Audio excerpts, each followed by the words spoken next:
Parabéns pro Verrete, hoje é aniversário dele. 36 aninhos, né, Pedrosa? Exatamente. Obrigado, primeiramente, por ter vestido a camisa do Vasco da Gama, por ter salvado o Vasco da Gama no ano passado do rebaixamento, por tudo que ele vem fazendo esse ano também. Verrete, o melhor cabeceador da América do Sul, um dos melhores centroavantes do país aí também.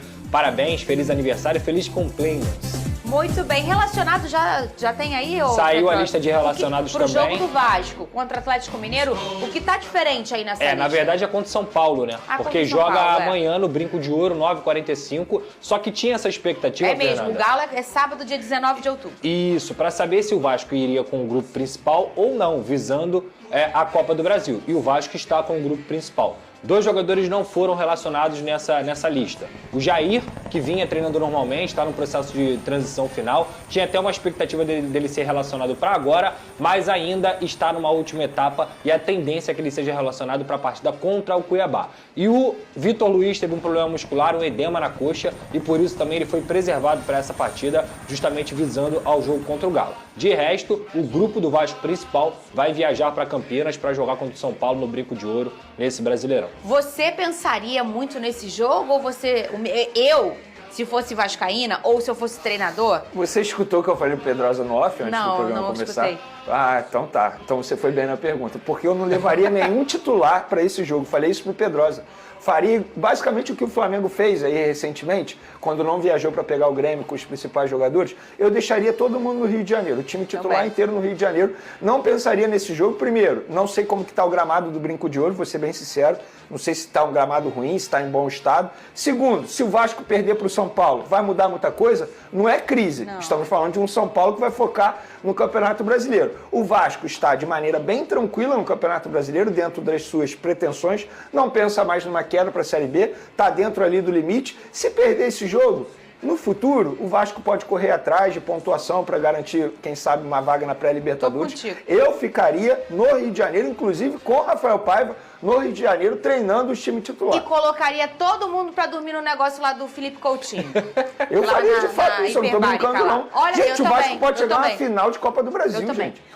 Talvez seja o jogo mais importante do Vasco nos últimos, sei lá, 5 anos, talvez. Talvez não, eu tenho certeza, nos últimos 7 anos. Como é que vai? Eu tô contigo, Pra que você vai pro Brinco de Ouro? Você vai botar o Verrete no Brinco de Ouro pra jogar? Eu não botaria. Eu acho que, pensando no que eu conheço de comissão técnica do Vasco, tá? Ele levou o grupo todo justamente para o grupo todo treinar junto, para ele poder não despriorizar esse jogo, digamos assim, não cagar para esse jogo, podemos dizer assim no português mais claro, e aí ele levou o grupo todo. Se ele vai utilizar o grupo no jogo, eu acho muito difícil. Até porque não vai ter treino sexta, né? Vai ser oba-oba na visão do Pedrosa. Não é treino aberto é oba-oba. A gente já vai falar disso. Vai ter o treino aberto, afinal, não é isso, Pedrosa? Vai ter? Tá vai confirmado? ter o treino aberto. 9 horas da manhã, sexta-feira, São Januário. Olha a cara dele de... A Força Jovem divulgou esse treino aberto. Ontem eu mandei pra ele, Fernandinho, ó o oba-oba, hein? Olha só, Não é oba-oba, Pedrosa. Eu não gosto. Eu adoro, eu acho massa. Eu não gosto porque é o seguinte, não é que eu seja contra o treino aberto, eu acho que é muito importante a torcida estar ao lado do clube, mostrar também para esses jogadores o que é a torcida do Vasco, dar a oportunidade para muita gente, principalmente com essa polêmica de ingressos, poder apoiar lá porque vai ser entrada franca, digamos assim. Então assim, isso tudo é muito legal. Mas com a semana do Vasco cheia, como é jogar contra o São Paulo na quarta-feira, o grupo todo lá, na quinta-feira praticamente não vai ter tempo para treinar, no meu entendimento, falando de campo e bola, eu acho que o Vasco tinha que utilizar esse último treino para treinar pênalti, para treinar bola parada, para treinar uma jogada ensaiada, para treinar algo que vá fazer diferença. Já treinou! Eu não gosto. Os homens estão aí o ano inteiro Era só treinando, fazer o que a gente sugeriu aqui, ó. Fica todo mundo no Rio treinando e aí na sexta faz o oba-oba lá pra torcida. Eu acho que não era o momento para ter treino aberto, mas o que eu acho, eu deixo de achar, também não faz muita diferença. Olha aqui. O que eu tô falando é que eu prefiro treino dos jogadores focados na Copa do Brasil do que uma festa na sexta-feira. Eu não gosto muito desse clima de festa em sexta-feira. Festa é no dia do jogo. Mas pra você poder apoiar. adora fazer um sextou, Adoro né? festa. Mas o clima do festa. Vasco não é esse. O clima do Vasco tem que ser de foco e não de festa. Ah, eu não acho barato. Agora, ô Pedrosa, vem cá. Ontem a gente falou sobre a polêmica envolvendo a venda de ingressos irregulares para essa semifinal da Copa do Brasil, entre o Vasco e o Atlético Mineiro, o jogo no sábado, né? O clube acionou a delegacia, Pedrosa, que história é essa? Lembrando que a gente trouxe esse áudio aí de uma autora, né, ainda desconhecida, onde ela fala sobre um possível esquema de venda de ingressos antes mesmo da venda de ingressos para o público geral abrir para os sócios, no caso. E aí o Vasco da Gama apurou, investigou, dentro dos seus limites, e encaminhou o caso para a 17ª Delegacia de Polícia, que aí fica lá em São Cristóvão, justamente onde o Vasco reside, digamos assim. Então esse caso está nas mãos da polícia. Eu acho que esse foi o movimento mais correto. Ninguém melhor do que a Polícia Civil para poder investigar, para poder ter acesso ao sistema, para poder ver de fato quem fez esse áudio, se esse áudio é verídico, se esse áudio acaba comprometendo aí o sistema do Vasco da Gama. Eu já falei aqui, eu lamento muito tudo o que aconteceu ontem, não é só por conta desse áudio, não. O sistema de ingressos de venda do sócio gigante é horrível, a verdade é essa, é horrível. Eles sabiam que ia ter essa demanda, eles sabiam que a torcida do Vasco é grande e o site caiu. Eu, por exemplo, tentei comprar ingresso 2 vezes ontem e foi o caso de muita gente. Em quantos minutos os ingressos esgotaram? Não, mas é porque são ondas, Fernanda, são 5 ondas. Sim. A do estatutário, aí os 5 estrelas, 4 estrelas e por aí vai. Só que essas ondas eram muito curtas entre uma e outra. Então, assim, o site sobrecarregava, porque a pessoa da primeira onda estava lá no site quando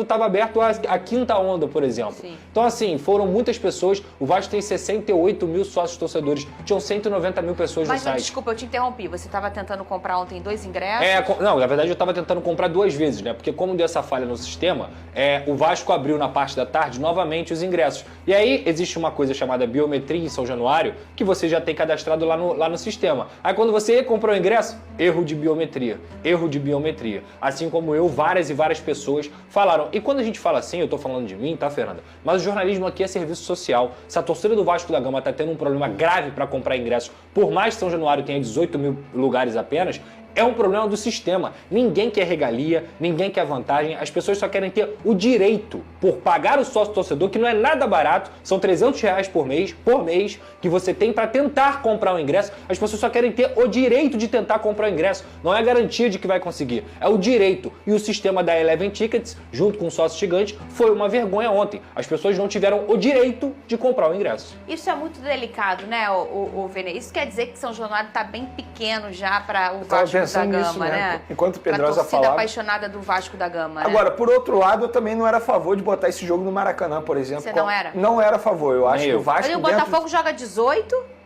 o jogo seria 19, o Botafogo joga contra o Criciúma no dia 18, sexta-feira, 8 assim, da noite. Para respaldar o que eu penso, a gente trouxe aqui um jogador do Nova Iguaçu na ocasião que ele mesmo falou que a pressão não era muito grande, a acústica não ajuda. E dentro de São Januário, o Vasco é muito forte. É uma das equipes mais fortes de se encarar jogando em seu estádio. Justamente pelo formato, independentemente do momento que o Vasco esteja vivendo, se é momento bom ou ruim.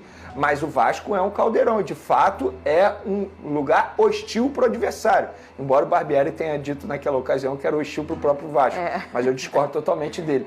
Mas enfim, eu acho que tinha que jogar em São Januário, mas é óbvio, São Januário está ficando pequeno demais para a torcida do Vasco da Gama. Ô Pedrosa, teve boa notícia também no Vasco, Sim. né? O Meia Paulinho voltou a treinar com a equipe, foram 9 meses, né?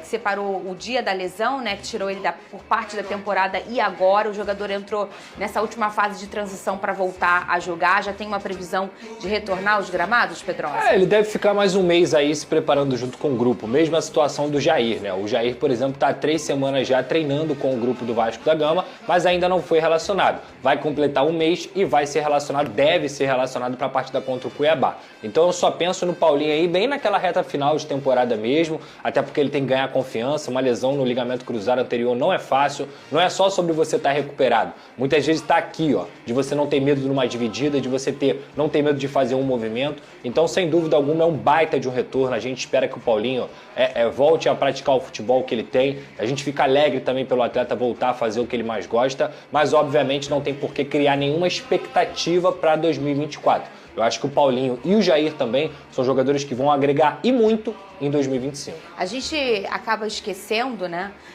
Porque foram 9 meses, é tempo pra cá. É uma gestação, nasceu um bebê, né? Exato. E pro retorno do Paulinho. Mas a gente precisa lembrar aqui pro torcedor, o do Vasco lembra, mas dos outros que assistem a gente, como que ele foi um jogador importante. Chegou, e a gente até brincou. Sabe como é que a gente sabe que o cara é bom? Porque os scouts do Botafogo olhou o Paulinho Paula, né? É verdade. E ele entrou, trouxe a família que é toda vascaína, ele também, e começou a jogar uma bola muito redonda, Vini Casagrande. Não é à toa que durante esses 9 meses, olha a quantidade de vezes que a gente mencionou o nome do Paulinho, porque de fato é um jogador que faz muita falta à equipe do Vasco da Gama. E não é só pela titularidade dele, digamos assim, que ele era titular, mas também o Vasco tem uma opção. Por exemplo, quando o Hugo Moura ou o Cocão, enfim, jogadores da posição não tiverem à disposição, tem o Paulinho retornando. Então, querendo ou não, é um reforço caseiro. É assim que eu posso definir esse retorno do Paulinho, mas sempre lembrando ao torcedor, não fique com uma expectativa muito alta que no primeiro jogo dele no retorno, ele vai voar, comer a bola e vai ser aquele Paulinho antes da lesão.